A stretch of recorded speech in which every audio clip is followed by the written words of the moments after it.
Hello officers, welcome all of you to सरसर academy. तो friends, जैसा कि मैंने डिस्कस किया था अपने स्ट्रैटेजी वीडियो में कि हम अपने प्रिपरेशन को 3 स्लॉट्स में डिवाइड करेंगे। तो चलिए, अपने वादे के मुताबिक मैं आ गया हूँ आपके पास, जैसा कि मैंने बोला था उस वाले वीडियो में कि हम सबसे पहले एक पीवाईक्यू करेंगे, फिर हम आगे अपने प्रिपरेशन को कंटिन्यू रखेंगे। ओके, सो आज हम डिस्कशन करेंगे 24 के कुछ पीवाईक्यूज़ के बारे में। मैंने 25 के पीवाईक्यूज़ नहीं लिए हैं क्योंकि वो सारे के सारे मैं क्वेश्चन कराते टाइम कवर अप कर दूंगा।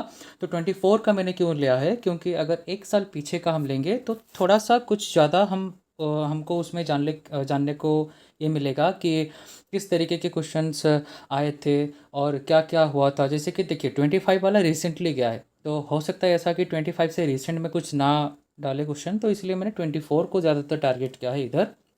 तो 24 के सबसे इम्पोर्टेंट और सबसे चुनिंदे क्वेश्चंस को मैंने यहाँ पे लिया है, और रेस्ट ऑफ द थिंग्स हम बाकी क्लासेस में डिस्कशन करेंगे। ओके, सो ज़्यादातर क्वेश्चंस बच्चे रॉन्ग किए हैं। जैसे कि मैं एनालिटिक्स देख रहा था, किसी किसी क्वेश्चंस में बच्चों ने 66% तक आंसर दिया है, किसी में मतलब ओनली 10% बच्चों ने करेक्ट किया है आंसर। ओके, मैं साथ ही साथ आपको कुछ होगा तो परसेंटेज वगैरह बताते हुए जाऊँगा इधर। और सबसे पहली बात ये है कि आप सब लोग अपना पेन पेपर पकड़ के बैठ जाइए, क्योंकि जो जो एक्स्ट्रा एमसीक्यूज़ के साथ मैं डिस्कशन करूँगा वो सब चीज़ों को आपको अपने कॉपी में नोट डाउन करके लिखना है। ओके, तो देन चलिए स्टार्ट करते हैं बिना किसी देरी के। यहाँ पर आपको हर एक के तरीके का क्वेश्चन मिलेगा। आपको हिस्ट्री क्वेश्चन मिलेगा, आपको राज्य व्यवस्था के भी क्वेश्चन मिलेंगे, ज्योग्राफी मिलेगा, इकोनॉमिक्स मिलेगा, साइंस मिलेगा, एनवायरनमेंट के भी क्वेश्चन पीवाईक्यूज़ में थे यहाँ पर। मैंने डाला है इधर। और कुछ क्वेश्चंस करंट के रिलेटेड भी थे उस टाइम के, तो वो वाला क्वेश्चन मैंने इधर डाला है आपको। सबसे सरप्राइजिंगली चीज़ मैं आपको ये वाला बताऊंगा कि ये देखिए 24 का क्वेश्चन है, एग्ज़ाम हुआ था 24 में, मगर क्वेश्चन आया है उधर करंट अफेयर्स बहुत पिछले साल का। ओके, मतलब बहुत बैक साल का क्वेश्चन वहाँ पर आया है। ओके, सो वो सारा का सारा चीज़ें हम डिस्कशन करेंगे। तो देन चलिए स्टार्ट करते हैं। और before starting the class, don't forget to subscribe our channel. Okay, so कोई भी एड कुछ भी थिंग्स आपको देना नहीं है, फ्री ऑफ कॉस्ट आपको सब कुछ चलेगा। ओके, सारा का सारा क्लासेस फ्री ऑफ कॉस्ट होगा। ओके, सो चलिए स्टार्ट करते हैं। तो चलते हैं हमारे फर्स्ट क्वेश्चन में, और सब्सक्राइब प्लीज़ काइंडली कर लीजिएगा। नीचे वीडियो के डिस्क्रिप्शन में आपको ये वाला पीडीएफ मिल जाएगा। दैट मीन्स हमारा टेलीग्राम चैनल मिल जाएगा, उधर आपको ये वाला पीडीएफ अपलोड कर दिया जाएगा। ओके, फिर इसको छोड़कर आप मुझे इंस्टा में भी फॉलो कर सकते हैं, उसका आईडी भी नीचे दे दिया गया है। आपको कॉन्टैक्ट नंबर भी नीचे मिल जाएगा, तो आप उससे मुझे कॉन्टैक्ट कर सकते हैं। तो चलिए देन स्टार्ट करते हैं। सो पहला क्वेश्चन दिया गया है, which ancient rulers administration is noted for its highly centralize structure. देखिए, सो सेंट्रलाइज स्ट्रक्चर करके यहाँ पर बच्चों को फंसाया गया है। ओके, सो इसका आंसर नो डाउट होगा option C, that is Chandragupta Maurya. Okay, so इसका करेक्ट आंसर है सी। अच्छा, तो अगर मौर्यन एम्पायर के बारे में हम बात करेंगे, तो चलिए मैं आपको पहले आंसर बता देता हूँ, फिर उसके रिलेटेड कुछ मैं आपके साथ डिस्कशन कर लूँगा। तो आंसर होगा चंद्रगुप्त मौर्य। ओके, तो चंद्रगुप्त मौर्य जाने जाते हैं किसके लिए ना सर? मौर्य जी जाने जाते हैं हमारे मौर्यन एम्पायर के लिए। ओके, सो चंद्रगुप्त मौर्य जी जाने जाते हैं मौर्यन एम्पायर के लिए। ओके, सो मौर्यन एम्पायर में ये अप्रोक्सीमेटली किस टाइम में ये वाला एस्टेब्लिश हुआ था ना सर? ये वाला एस्टेब्लिशमेंट इसका हुआ था 321 में। ओके, सो 321 क्या, 321 BCE में इसका एस्टेब्लिशमेंट ईयर। ओके, सो मैं एक मिनट ज़रा सा चेंज कर लेता हूँ। I think red will be better. Okay, so 3021 BCE, that means before Christian era में इसका जन्म हुआ था। ओके, फिर अब अगर हम आगे बात करेंगे तो इस टाइम में, इनके टाइम में ये क्या हो गया था, हाईली सेंट्रलाइज स्ट्रक्चर बन गया था। ओके, सो इन्होंने वो वाला एडमिनिस्ट्रेशन किया था। और आप सब तो जानते होंगे कौटिल्य जी। ओके, कौटिल्य जी जिनको हम चाणक्य भी बोलते हैं। ओके, फिर अगर अगर हम आगे बात करेंगे तो हर्षवर्धन जी के बारे में अगर बोलेंगे, तो हर्षवर्धन जी ने 606 CE से लेके 647 CE तक रूल किया। इट मीन्स 606 से लेकर 647 तक उन्होंने रूल किया था। ओके, और इन्होंने क्या, इनके टाइम में एडमिनिस्ट्रेशन कैसा था? इनके टाइम में एडमिनिस्ट्रेशन था डिसेंट्रलाइज्ड। इनके टाइम में एडमिनिस्ट्रेशन था डिसेंट्रलाइज्ड। वेरी इंपॉर्टेंट पॉइंट याद रखना। Highly centralised Chandragupta Maurya, decentralise Harshavardhana. Okay, अब अगर बात करेंगे हम समुद्रगुप्त जी के बारे में, तो इनका टाइम पीरियड था 335 से लेकर 375। तो इनका टाइम पीरियड 335, सो 335 से लेकर 375, तो इनका टाइम पीरियड था 375 तक।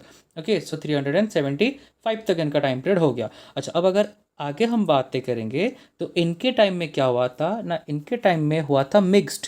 दैट मीन्स इनके टाइम में हुआ था मिक्स्ड। मिक्स्ड यानी कि क्या हो गया, ना भाई, मिक्स मतलब इनके टाइम में सेंट्रलाइज भी हुआ, इनके टाइम में सेंट्रलाइज भी हुआ प्लस डिसेंट्रलाइज भी हुआ। देखिए हर एक चीज़ इंपॉर्टेंट है इधर। देखिए प्रीवियस ईयर क्वेश्चन में हाईली सेंट्रलाइज दे दिया, highly centralise Chandragupta Maurya, decentralise Harshavardhan. Mixed किसके टाइम में था, सेंट्रलाइज डिसेंट्रलाइज मिक्स था किसके टाइम में, समुद्रगुप्त जी के टाइम में। ओके, अच्छा अब अगर बात करें हम लास्ट वाले ऑप्शन डी पुलिस्किन के बारे में, तो इनके टाइम में इनका 6th सेंचुरी का इनका था, जो लास्ट टाइम तक ये आ गए थे। ओके, तो यहाँ तक भी डिसेंट्रलाइज वगैरह इससे वही वाला कंटिन्यू हो रहा था। ओके, सो कौटिल्य जी के बारे में अगर हम बात करेंगे, कौटिल्य जी इनको हम चाणक्य भी बोलते हैं, इन्होंने क्या लिखा है, इन्होंने अर्थशास्त्र लिखा है। ओके, सो इन्होंने अर्थशास्त्र लिखा है। तो चलिए इतना हो गया पहला क्वेश्चन का। देखिए क्वेश्चन एक है, ऑप्शन भी एक ही करेक्ट आंसर है, मगर 4 ऑप्शंस के 4 डिफरेंट आंसर है। ओके, सो आई होप आप सब लोगों ने नोट कर लिया होगा। तो चलिए चलते हैं सेकंड क्वेश्चन की तरफ। तो क्वेश्चन नंबर 2 दिया गया है, which of the following correctly reflect the evolution of Indian classical music. देखिए इंडियन क्लासिकल म्यूजिक से क्वेश्चन पूछ दिया गया है, इंडियन क्लासिकल म्यूजिक, तो इस वाले का करेक्ट आंसर होगा option D, that is ragas evoluted from jatis 72 mela was by Venkatamakhi. Okay, so ये वाला ओनली बहुत कम बच्चों ने ये वाला आंसर दिया था, 10-15% बच्चों ने खाली आंसर दे पाया था इसके रिलेटेड। ओके, तो देखिए इंडियन क्लासिकल म्यूजिक कितना डेप्थ में से आंसर दे दिया गया है।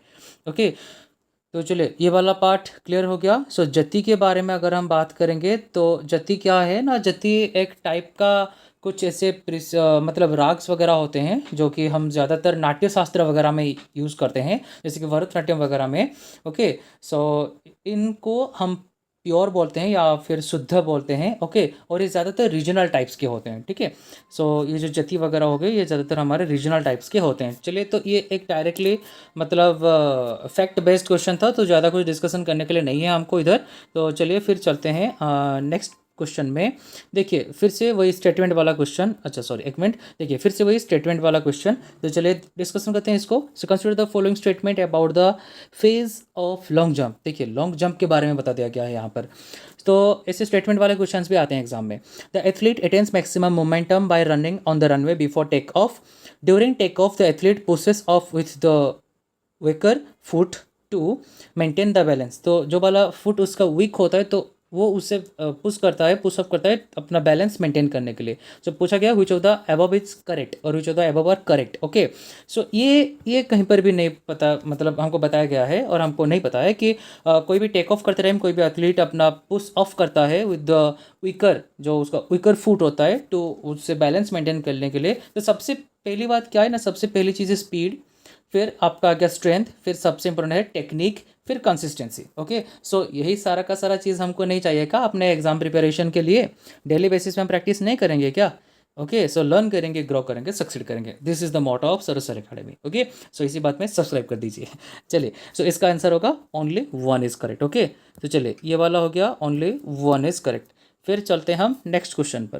तो देखिए नेक्स्ट क्वेश्चन दिया गया है, Mary Kom's most recent international gold medal was won at which tournament. So ये उन्होंने कहाँ पर जीता था? ये उन्होंने जीता था प्रेसिडेंट कप इंडोनेशिया में। ओके, आपको जानकर ये हैरानी होगी कि ये वाला गेम हुआ था जुलाई 2019 में। जुलाई 2019 में क्वेश्चन ये वाला गेम हुआ था, इन्होंने जीता था जुलाई 2019 में, मेरी कॉम ने ये वाला मेडल जीता था। मगर क्वेश्चन आया 2024 में। देख रहे हैं कितने साल का गैप दे रहा है। ठीक है, तो अगर इस तरीके के स्ट्रैटेजिकली अगर आप नहीं जाएंगे ना, ऐसे ब्लंडर में इधर उधर जाएंगे ना, तो फंस जाएंगे आप लोग।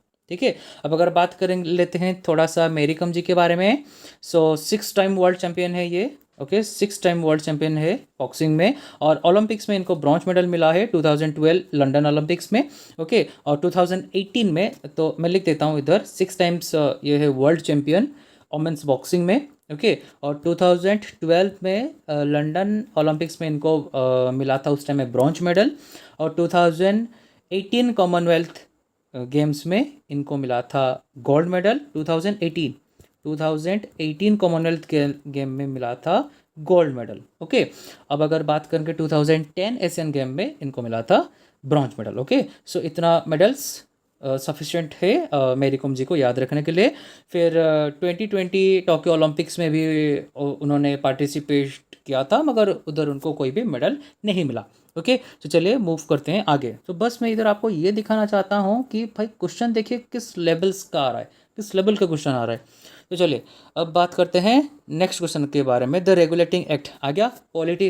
The regulating act of 1773 primarily introduced changes in the companies administration in which two distinct areas. देखिए कौन से दो एरियाज में, कितना डेप्थ वाला क्वेश्चन पूछा गया, कौन से। देखिए सो आप चाहे तो इसको डिकोड कर सकते। देखो देखिए क्या दिया गया है भाई, regulating act of 1773।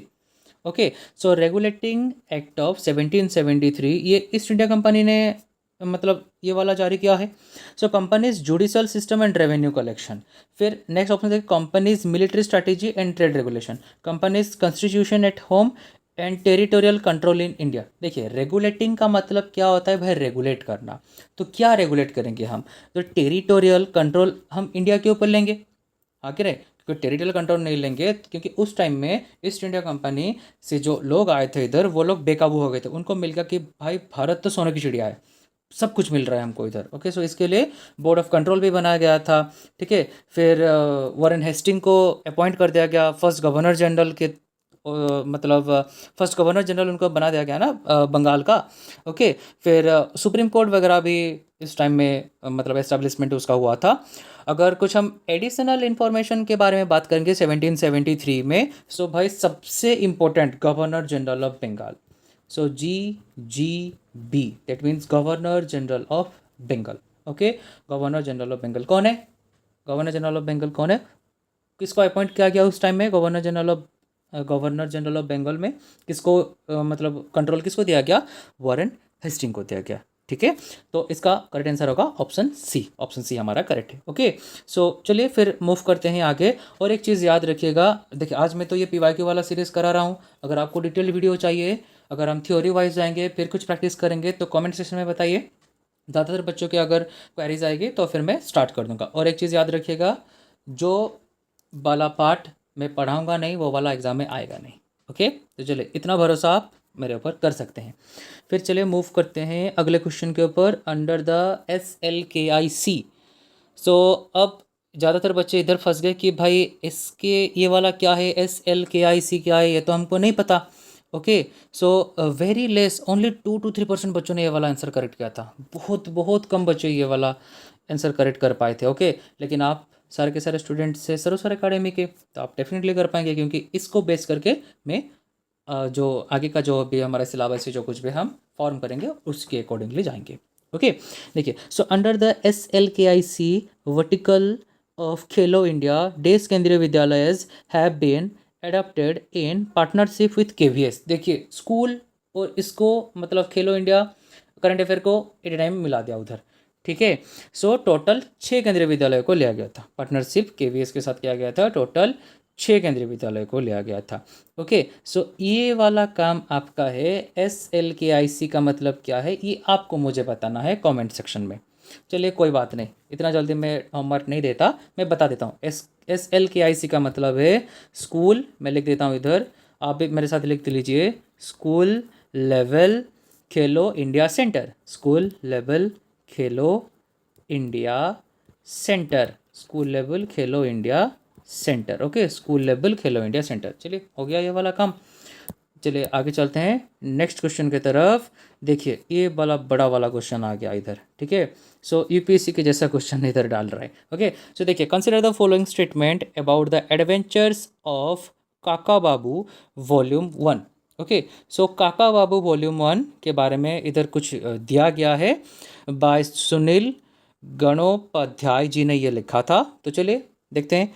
A pioneering Bengali adventure novel featuring detective Kaka Babu with mystery and cultural theme, a political satire on post-independence Indian governance, an autography of the author's freedom fighter experiences in Bengal। तो इसका correct answer देखिए, ये directly fact based question है, और जिन लोगों को पता होगा वो कर पाएंगे, जिन लोगों को नहीं पता होगा भाई वो डायरेक्टली छोड़ कर आएंगे। ठीक है, सो इसका करेक्ट आंसर होगा option A, only statement 1 is correct, only केवल स्टेटमेंट 1 ही करेक्ट है। देखिए मैं आपको क्लासेस के टाइम में, जब आगे आप मेरे साथ कनेक्टेड रहेंगे, आप हमारे चैनल के साथ कनेक्टेड रहेंगे, जब मैं आगे क्लासेस कंटिन्यू करूँगा तब मैं आपको बताऊँगा कि how to attempt MCQ, how to attempt MCQ, how to attempt MCQ। और मैं आपको मेरा स्टोरी बताऊंगा कि कैसे मैंने CSE UPSC CSE prelims clear किया था, और इस साल भी मैंने दिया है 2026। आप सब लोगों ने देखा होगा कि one of the toughest paper आया था इस बार। ओके, सो बहुत सारे ट्वीट वगैरह भी हुए हैं, बहुत सारा वो ड्रामा गया है। ओके, सो चलिए फिर चलते हैं आगे, देखते हैं। देखिए नेक्स्ट क्वेश्चन आ गया, which Indian political leader addressed a special session in 2025 on environment, CO COP30 और COP30 and global health. Okay, so ये मतलब किनके द्वारा एड्रेस किया गया? रेस्पेक्टेड नरेंद्र मोदी जी। ओके, अब अगर बात करेंगे इधर तो COP30 आई थिंक आप सब लोग जानते होंगे। COP30 का मतलब क्या है? नहीं, 30th कॉन्फ्रेंस ऑफ पार्टीज है। 30th conference of parties, COP का मतलब कॉन्फ्रेंस ऑफ पार्टीज, COP का मतलब कॉन्फ्रेंस ऑफ पार्टीज। ओके, जो कि UNFCCC, ओके, यानी कि United nation framework convention on climate change के साथ ये उसके अंडर है COP30। और ग्लोबल हेल्थ वगैरह ये सब हम आगे आगे तक पढ़ेंगे। कोविड-19 ऑब्वियसली उस टाइम में गया था, तो इन सब को लेकर ये address just directly fact based question डाल दिया गया है डायरेक्टली। ओके, फिर चलते हैं, चलिए नेक्स्ट क्वेश्चन की तरफ। ओके, सो थोड़ा सा हम स्पीड अप करेंगे अभी। विच of the following types of landslide involves backward rotation of the sleeping material? देखिए मैंने बोला था कि हर एक टाइप का क्वेश्चन मिलेगा आपको, हिस्ट्री मिलेगा, पॉलिटी मिलेगा, एनवायरमेंट मिलेगा। ओके, सो झूठ नहीं बोलता मैं, आप ट्रस्ट कर सकते हैं मुझे। ओके, तो इसी बात में चलिए सब्सक्राइब कर दीजिए और लाइक कर दीजिए। आप लाइक करना भूल गए, वीडियो देखिए लाइक करना भूल गए, चलिए लाइक कर दीजिए। ओके, तो चलिए देखते हैं। So backward rotation of the sleeping material, direct question है ये। सो इसका आंसर हो गया slump. Okay, so geographical concepts के बारे में भी अगर आप जानना चाहते हैं तो फिर मैं क्लास कर लूँगा। ओके, जो कुछ भी आपका डिमांड है, जो कुछ भी चाहिए, डायरेक्टली बेझिझक कमेंट बॉक्स में लिखिए, सबका सॉल्यूशन मिलेगा आप सबको। ओके, तो चलिए नेक्स्ट क्वेश्चन में चलते हैं। What is mean by population density? Again very easy question, economics का क्वेश्चन है ये। सो पॉपुलेशन डेंसिटी का मतलब पीपल पर स्क्वायर किलोमीटर, पीपल पर स्क्वायर किलोमीटर। देखिए आप लोग किसी भी ब्लंडर में मत पड़िए कि हाँ ये वाले इतने इतने इजी क्वेश्चन यूट्यूबर वाले करवा देते हैं। भाई रियल एग्जांपल्स मैं आपको दिखा रहा हूँ कि भाई क्वेश्चन इस तरीके के क्वेश्चन आए हैं। ओके, सो चलिए फिर देखते हैं आगे। नेक्स्ट देखिए, एसेसन रीजन, एसएससी वाले तो एसेसन रीजन भी डाल रहे हैं अब। ठीक है, एसेसन रीजन टाइप का क्वेश्चन क्या, एसेसन क्या बोला गया है? Population explosion occurs when death rates decline rapidly but birth rates remain high. Okay, so societal reproductive behaviour changes instantly with improvements in health care. अच्छा, आपको हिंदी इंग्लिश दोनों में क्वेश्चन मिलेंगे। ये PYQ मैंने उठाया था तो इसलिए मैंने डायरेक्टली इंग्लिश के क्वेश्चन ही डाल दिए। और नेक्स्ट क्लासेस से जब हम क्लासेस कंटिन्यू करेंगे तो अच्छा आप मुझे ये बता दीजिए कि आपको थ्योरी और MCQ चाहिए या फिर खाली MCQ प्रैक्टिस हम ऐसे ही डायरेक्टली कर लेंगे। ओके, तो फिर देखते हैं इसका आंसर क्या होता है। नेक्स्ट क्लासेस से आपको बोथ हिंदी इंग्लिश दोनों में मिलेगा। ओके, सो इसका करेक्ट आंसर होगा A is true but R is false. It means assertion हमारा ट्रू है, रीज़न हमारा फॉल्स है। ओके, सो इसका ऑप्शन हो गया हमारा C, A is true R is false. Okay, assertion reason based question. इधर देखिए दे दिया है मैंने आपको, डेथ रेट क्या होता है, बर्थ रेट क्या होता है। डेथ रेट का मतलब जो कि डिक्लाइन से रैपिडली होगा, बर्थ रेट थोड़ा सा हाई रहता है। ओके, सो रिजल्ट क्या होगा? रैपिड पॉपुलेशन ग्रोथ, तो इससे रैपिड पॉपुलेशन ग्रोथ होगा। चलिए चलते हैं नेक्स्ट क्वेश्चन की ओर।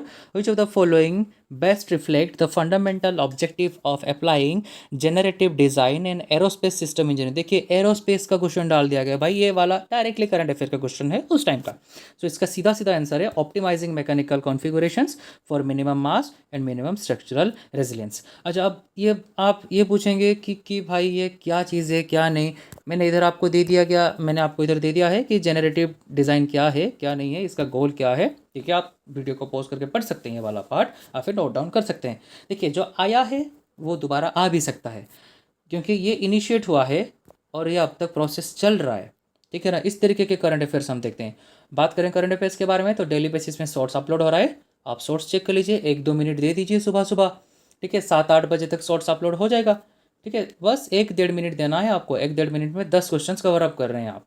ओके, चलिए फिर चलते हैं नेक्स्ट। देखिए डायरेक्टली फैक्ट बेस्ड कैसे क्वेश्चंस आ रहे हैं इधर। ठीक है भाई, मैंने एग्जाम क्लियर किया है, मैंने एग्जाम दिया है, इसीलिए मैं बोल रहा हूँ। मान लो, अब तो मेरी बात मान लो भाई। द फंक्शन ऑफ लाइसोजम, बोला था बायोलॉजी के क्वेश्चन आएंगे, देखो आ गया। लाइसोजम जिन लोगों ने बायोलॉजी पढ़ा होगा वो लोग अच्छे से बता पाएंगे। Intracellular digestion. ठीक है, देखो बात यह है कि जो क्वेश्चन हमको आता है भाई वो तो सबको आता है, उससे हम मार्क कैसे फेच करेंगे? नहीं, जो सबको नहीं आएगा, अगर हमको आएगा तब जाकर हम एक सीट ले सकते हैं, तब जाके हम टॉपर बन सकते हैं। ओके, चलिए देखते हैं। Which of the following statement regarding article 270 is correct? आ गया फिर से पॉलिटी वाला क्वेश्चन। इधर मैंने आपको डिटेल में आर्टिकल 270 दे दिया है। ओके, आप चाहे तो इसे डायरेक्टली देख सकते हैं और इसके अकॉर्डिंगली आप आगे जा सकते हैं। ओके, चलिए फिर देखते हैं, बात करते हैं इधर। तो फर्स्ट दिया गया article 270 governs the sharing of the taxes between the union and state including the processed form of GST. अच्छा, सबसे इंपॉर्टेंट पार्ट है इकोनॉमिक्स। अगर आपको इकोनॉमिक्स में डाउट है, पॉलिटी में डाउट है, तो आप बता सकते हैं कमेंट सेक्शन में। मैं डिटेल्ड क्लासेस लाऊंगा उसके बारे में। ओके, उसके बारे में डिटेल क्लासेस लाऊंगा। तो चलिए, बोथ 1 एंड 2 हमारा करेक्ट है, थर्ड वाला हमारा रॉन्ग है। तो GST compensation cess is also shared between the union and the state under article 270, ये कहीं पर भी नहीं लिखा गया है। सो option 1 and 2 that is option C हमारा करेक्ट है। चलिए मूव करते हैं आगे। Earth radius were reduced by 1% while its mass remain unchanged. What would be the effect of the gravitational acceleration at its surface? देखिए आ गया फिजिक्स का question. इधर मैंने आपको एक्सप्लेन करके बता दिया है, ठीक है, कि भाई क्या होगा क्या नहीं होगा। तो ये इंक्रीज होगा अप्रोक्सीमेटली 2% से। ओके, अप्रोक्सीमेटली 2% से ये वाला इंक्रीज होगा। इधर डिटेल्ड सॉल्यूशन आपको दे दिया गया है। ये वाला फॉर्मूला हम अप्लाई करेंगे, G=gm/r²। एम है हमारा मास जो कि अनचेंज रहेगा, आर इधर रेडियस रिड्यूस कर दिया है 1%। तो चलिए इसका डिटेल सॉल्यूशन आपको मिल गया। चलिए फिर मूव करते हैं आगे। सो अंडर भारतीय नागरिक सुरक्षा संहिता BNSS, what is the minimum period for which a person can be held in police custody in total even if remanded periodically by a magistrate. Okay, so BNSS का full form भारतीय नागरिक सुरक्षा संहिता। Okay, सो बहुत एक important वाला question है और unpredictable question था ये। ओके, बहुत कम बच्चों ने इसका आंसर दिया था। ओके, सो अगर बात करेंगे तो फिर ये है हमारा 15 डेज फॉर इनिशियल रिमांड में रखेंगे, फिर इसको एक्सटेंड कर सकते हैं। Okay, directly fact based question है ये, कुछ देखना नहीं है इधर। फिर नेक्स्ट आ गया, what is the age range for farmers to enrol in the Pradhan Mantri Kisan Mandhan योजना PMKMY। ठीक है, सो इधर दे दिए गए 18 to 40 years, that is option आपका बी होगा करेक्ट। ऑप्शन बी हो गया करेक्ट, 18 to 40 ईयर्स। इधर मैंने डिटेल में आपको बता दिया है कि भाई ये क्या चीज़ है क्या नहीं है, आप इसको देखकर आगे कंटिन्यू कर सकते हैं। ओके, चलते हैं आगे। नेक्स्ट क्वेश्चन देखिए, एक और एसेशन रीजन बेस्ड क्वेश्चन। ठीक है, एक और एसेशन रीजन बेस्ड क्वेश्चन। तो एसेशन दिया गया, इधर उड़ान के बारे में पूछा गया है आपको। देखिए, सो एसेशन दिया गया है Udan scheme improve regional air connectivity. Reason दिया गया है it provides financial viability gap funding to airlines. Okay, so both are correct है और ये इसका करेक्ट एक्सप्लेनेशन भी है, यानी कि दोनों के दोनों करेक्ट है हमारे। Both assertion and reason are true and R is a correct explanation of A, दोनों ही करेक्ट है हमारा। ओके, तो चलिए ये दोबारा एक और फैक्ट बेस्ड क्वेश्चन। अब मूव करते हैं आगे। According to the global cities index 2025 by Oxford economics, which 2 cities retained their top positions? Directly fact based current affairs question. Okay, so ये हो गया हमारा London and New York. London and New York, that is option B हो गया हमारा correct. Okay, London and New York. चलते हैं आगे।